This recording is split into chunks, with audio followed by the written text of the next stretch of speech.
Countries are weird, and Japan's history might be the weirdest of all. Unlike most countries, Japan didn't become a nation through war, independence, or treaties. Instead, it began as a divine plan, guided by gods.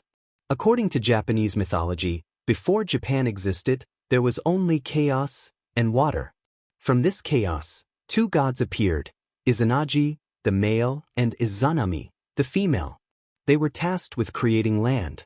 Using a magical spear, they stirred the ocean, and as the droplets fell, the first islands of Japan were born. These islands were considered sacred, blessed directly by the gods. Japan's very foundation is tied to spiritual and mythical origins, not political deals. Izanagi and Izanami gave birth to other gods, including Amaterasu, the sun goddess, ancestor of the imperial family. From this divine lineage came Emperor Jimmu, the first emperor of Japan. According to legend, he wasn't just human, he was sent by the gods to unite the islands. Jimmu started in the west and traveled east, guided by a divine bird, facing rivers, mountains, and local tribes until he reached what is now Nara. Unlike other countries that celebrate independence, Japan celebrates National Foundation Day on February 11th, the day Emperor Jimmu, sent by the gods, founded Japan in 660 AC. Fast forward centuries, and Japan evolved into the country we know today.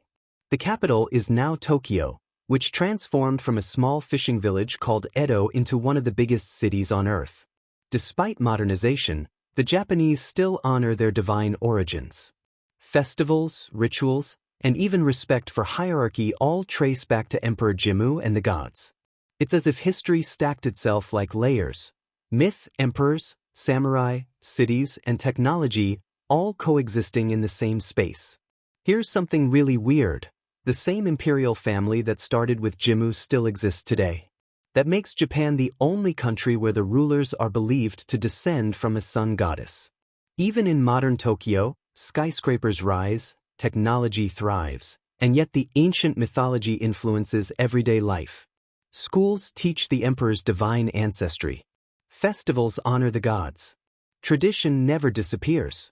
So when you walk the streets of Tokyo, you're in a city that's futuristic and ancient at the same time, built on myth, history, and weird tradition. Japan didn't start like any other country. It started with gods, droplets of water, a divine emperor, and a legend that shaped a nation. That's why Japan feels ancient and futuristic. One country a week. Weird's videos all week. That's what we do. Different country, different weird.